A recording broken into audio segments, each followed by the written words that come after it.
জীবনে যত পরিশ্রম করবে তত তুমি ফলের কাছাকাছি যাবে, আর যত হাল ছেড়ে দেবে ততই তুমি ফল থেকে দূরে আসতে শুরু করবে। সো এভরিওয়ান, ফল না ছাড়িয়া কাজ করিয়া যাও, ফল একদিন তোমার পিছু পিছু আসিবে। Hello everyone, this is Ivy, welcome back to my channel Isa's ডায়েরিজের একটা নতুন সকালে তোমাদের সকলকে ওয়ার্ম ওয়েলকাম জানাই। সকালবেলা একটু জুস খেয়ে নিলাম অ্যান্ড দেন মুখের মধ্যে ভালোভাবে জনসন বেবি অয়েলটা ম্যাসাজ করে নিয়েছি। এখন একটু ফেসটাকে বলতে পারো ম্যাসাজ করছি। এই ম্যাসাজ রুটিনটা আমি এভরিডে বেসিসে যখনই ক্রিম লাগাই তখনই করতে থাকি, জাস্ট 5 টাইমস করে, just upward and upward and upward. And এটাতে আমি অনেক ফল পেয়েছি। স্কিন অনেক ফ্লোলেস থাকে, অনেক স্কিন হেলদি থাকে, অনেক গ্লোয়িং থাকে অ্যান্ড ফ্রেশ অ্যান্ড স্মুথ থাকে। তবে কোনো কিছুই একবার করে পাওয়া যায় না, বারবার রিপিটেডলি করতে থাকলে সমস্ত কিছুই ফল তুমি হাতে নাতে পাবে। স্কিনের কালার আমরা কোনো দিন চেঞ্জ করতে পারবো না, কিন্তু স্কিনের যদি একটু যত্ন করি আর পারফেক্টভাবে স্কিনের যদি একটু কেয়ার করা যায়, যদি পারফেক্টভাবে নাও পারো, স্কিনের যদি সারাদিনের মধ্যেও একবার কেয়ার করা যায়, স্কিনটা তোমাকে অ্যাজ ইট ইজ রেজাল্ট দেবে। না হলে স্কিনের মধ্যে ফ্যাট জমে যায়, বিশেষ করে আমাদের গলা বা থুতনির এরিয়াতে ফ্যাট জমে যায়।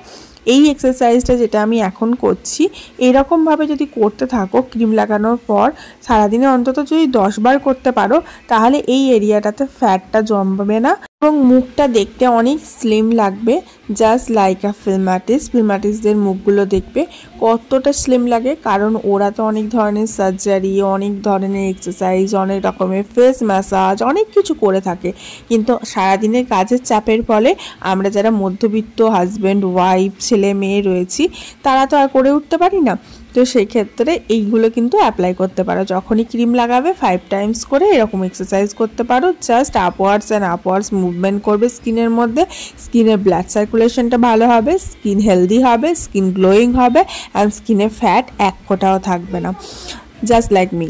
যাই হোক, এখন আজকে ঠিক করেছি যতগুলো শু আছে সব কটা ক্লিন করব। ওই যে প্রথমেই বললাম যে কর্ম করিয়া যাও, ফল পিছু পিছু আসবে। ফলের আশা করিও না, শুধু কর্ম করিয়া যাও। যে কোনো জায়গায় ট্যুরে গেলে তারপরে ফিরে এসে সেখানে যে জুতোগুলো পরে যাই এবং ওখানে গিয়ে যে স্লিপার বা যে ক্রক্সগুলো পরি, সেগুলো এসে খুব ভালোভাবে ক্লিন করে নিই, কারণ বাইরে থেকে আসা কোনো জুতো এমনি বাইরে ফেলে রাখি না বা সেইগুলো সমেত তুলে রাখি না। এটা আমার বরাবরের অভ্যেস। জানি না আমার মতো এরকম কেউ করে কিনা, বাট আমি অন্তত করে থাকি। যারা কিন্তু রেগুলার বেসিসে ট্যুর করে বা ট্যুর করতে ভালোবাসে, তারা কিন্তু এই রুটিনটা ভালোভাবে মেনটেন করে। আর যারা খুব একটা ট্যুর করে না, তারা ওই যেটা বাইরে পড়ে যাওয়া জুতো সেটাই হয়তো পরে চলে গেল।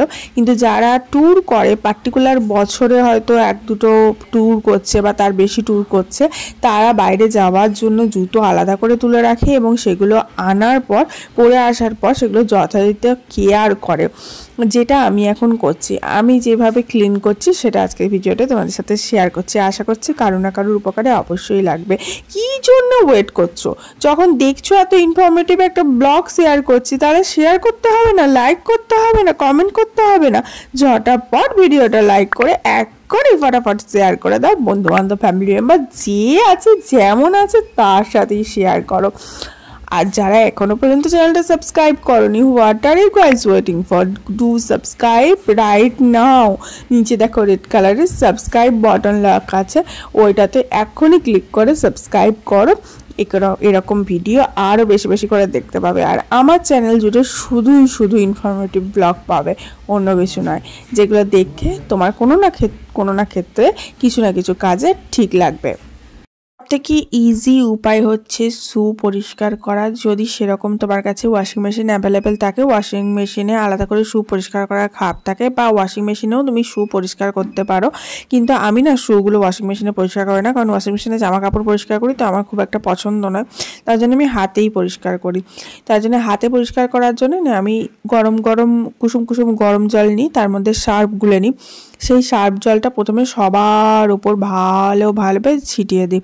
অ্যান্ড দেন কিছুক্ষণ শোক হতে দিই, অ্যান্ড তারপরে আস্তে আস্তে সেটাকে ক্লিন করে নিই। শু পরিষ্কার করার জন্য আমার আলাদা ব্রাশ আছে, আলাদা সাবান আছে, সেগুলো দিয়ে আমি অন্য কোনো কাজে লাগাই না। অ্যান্ড সেই ব্রাশ দিয়ে যেগুলো ব্রাশ করি, দাঁত মাজা ব্রাশ, সেই ব্রাশ দিয়ে আমি শু পরিষ্কার করি। ওই রকম ব্রাশ আমার আলাদা রাখা আছে শুধু শু পরিষ্কার করার জন্য। তো সেই ব্রাশ দিয়ে আর ওই যে গরম জলটা সার্ফ জলটা দিয়ে তারপরে যে সাবান আছে, কাপড় কাচা সাবান আলাদা এক টুকরো রেখে দিয়েছি শু পরিষ্কার করার জন্য, এবং সেটা দিয়ে ঘষে ঘষে ঘষে ঘষে পরিষ্কার করে নিই। এরকমই ব্রাশ আমি আলাদা একটা করে রেখেছি চিরুনি পরিষ্কার করার জন্য। এগুলো আমার নিজস্ব আর কি, তুমি চাইলে আলাদা ব্রাশ দোকান থেকে কিনে এনেও করতে পারো। তো আমি যেহেতু আর এক্সেসিভ মানে এক্সট্রা খরচা করতে চাই না, তার জন্যে নিজের মতো করে এটা করে রেখেছি এবং সেই দিয়েই আমি পরিষ্কার করি বরাবর মতোভাবে। আর যেগুলো দেখতে পাচ্ছ এখন ক্রক্সগুলো পরিষ্কার করছি, এগুলো খুব বড় বড়, জায়গা অনেকটা বেশি লাগে, যা অনেকটা বেশি জায়গা নিয়ে নিচ্ছে। তার থেকে আমার মনে হয় স্লিপার নিয়ে যাওয়াই বেটার। তবে এগুলো পরে কমফোর্টেবল অনেক আর দেখতেও ভালো লাগে। আর যেগুলো বাইরে পরে যাওয়ার শু আছে দেখতে পাচ্ছ, তিনজনেরই তিনটে তিনটে করে শু আছে, এখানে মোট 6টা শু আছে। তারপরে আর একটা এক্সট্রা হচ্ছে ঘরে পরা স্লিপার আছে, একটা বা দুটো। তো এতগুলো নিয়ে বসেছি, এতগুলো সব পরিষ্কার করে মাথায় সাবান দিয়ে দেবো। যেদিনই আমি শু পরিষ্কার করি বা সুটকেস ভিআইপি পরিষ্কার করি সেদিনই মাথাও ওয়াশ করে নিই, কারণ এইসব করার পর না মাথাটা ওয়াশ না করলে গাটা ফ্রি লাগে না বা ক্লিন জিনিসটা লাগে না। যদিও অনেকে ঘরে থাকা কাজের লোককে দিয়ে জুতো টুতো পরিষ্কার করায় আর কি, কিন্তু আমার যেহেতু কাজের লোক নেই আর আমি এসব পছন্দ করি না যে আমার জিনিসে আমার জুতোটা আমি অন্য কাউকে দিয়ে পরিষ্কার করাবো, তার জন্য এইসব কাজগুলো আমি নিজে করাই পছন্দ করি। কিছু কিছু কাজ না অন্য মানুষকে দিয়ে করানো উচিত নয়, এটা আমার মনে হয় যে এই সমস্ত কাজগুলো অন্য কাউকে দিয়ে করাবো না, এগুলো আমি নিজেই করব। কারণ এটার মধ্যে অন্য কোনো যুক্তি নেই, জাস্ট আমার মনে হয় যে এটা নিজে করলে আমি যতটা কেয়ারফুলি করব সেটা অন্য কেউ করবে না, কারণ প্রত্যেকটা জিনিসের মধ্যেই কেয়ার লুকিয়ে থাকে। যেমন ধরো এই বাইরের শুগুলো, তার ভেতরে যে শোলগুলো আছে, শোলগুলো আলাদা করে বার করা যায় দেখবে, তো প্রত্যেকটা শোল আলাদা করে বার করি, দেন সেটাতে সাবান ঘষে ব্রাশ দিয়ে ঘষে পরিষ্কার করে সেটাকে আলাদাভাবে শোকায়, আর দেন সেটাকে আবার অ্যাডজাস্ট করে দিই ভেতরে।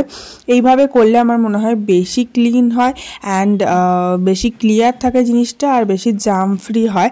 আর যে গরম জলটা নিই, আমি বলতে ভুলে গেছিলাম, মোস্ট ইম্পর্টেন্ট পার্ট, গরম জলটার মধ্যে আমি সার্ফের সাথে সাথে না একটু ডেটলও অ্যাড করি অ্যান্ড দেন পরিষ্কার করি। শুধু এর ক্ষেত্রে নয়, ভিআইপিও যখন পরিষ্কার করি আর বাইরে যে ব্যাগ যেটা নিয়ে যাই সেটাতেও কিন্তু আমি একটু করে ডেটল দিয়ে দিই, ডেটল দিয়ে পরিষ্কার করি, কারণ এটা যাতে টোটালি জাম ফ্রি হয়। কারণ বাইরে থেকে নিয়ে আসছি জিনিসটার মধ্যে, অনেক জায়গা ঘুরছি, ট্রাভেল করছি, তার ফলে অনেকটা জাম ঢুকে যায় ভেতরে। তার জন্য আমার মনে হয় এইভাবে ক্লিন করাটা অনেক বেটার, বা অনেক তাড়াতাড়ি ক্লিন হয় এবং খুব ভালোভাবে ক্লিন হয়।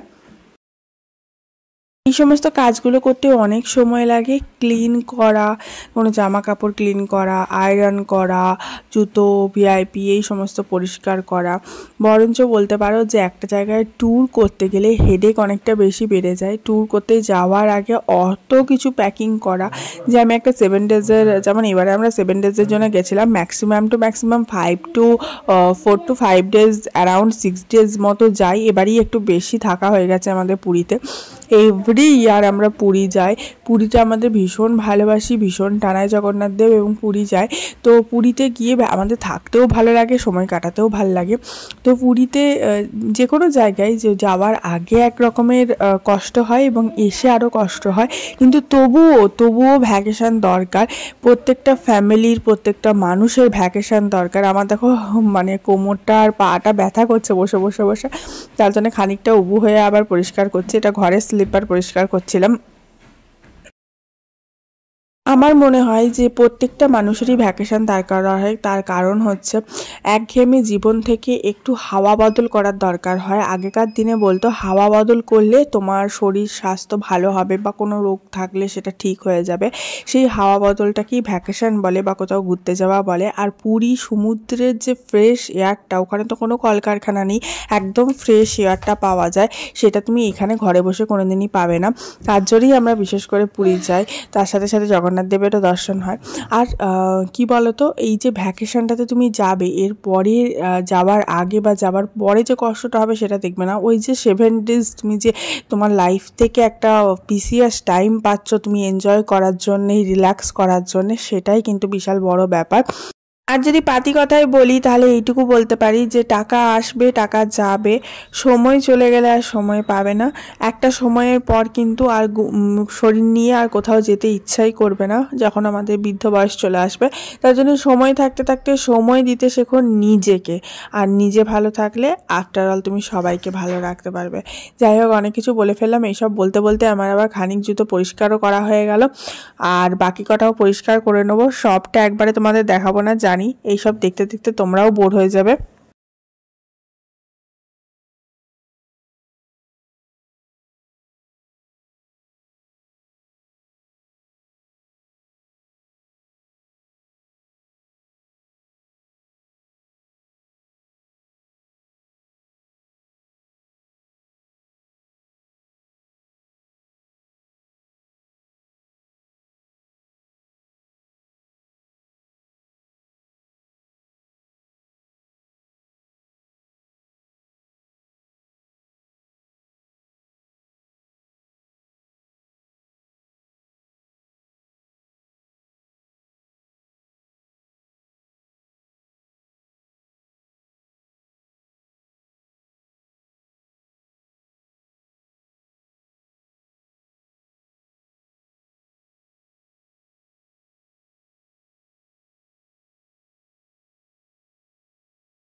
জুতোগুলো পরিষ্কার করার পর ওখানে রেখে দিয়েছিলাম খানিকক্ষণ জল ঝরার পর। তারপর ওখানে জল ঝরার পর আবার তুলে এনে এখানে রাখলাম। এখানে খানিকক্ষণ জল ঝরে গেলে ব্যালকনিতে দিয়ে দেবো, শুকিয়ে গেলে এটাকে আবার তুলে রাখবো পরিষ্কার পরিচ্ছন্নভাবে। এগুলো রেগুলার ইউজের জন্য নয়, অনলি ফর ট্যুর পারপাস এগুলো ইউজ করি, এবং সময় সময় বিশেষে এগুলো চেঞ্জও করি।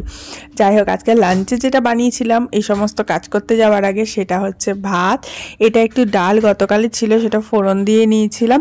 অ্যান্ড ডালটা আমার খেতে ভীষণ ভালো লাগে, বিশেষ করে এই সিজনে, কারণ এর মধ্যে টমেটো আছে, গাজর আছে, পেঁপে আছে, ধনেপাতা আছে, and it's looks so delicious and tasty, so yummy.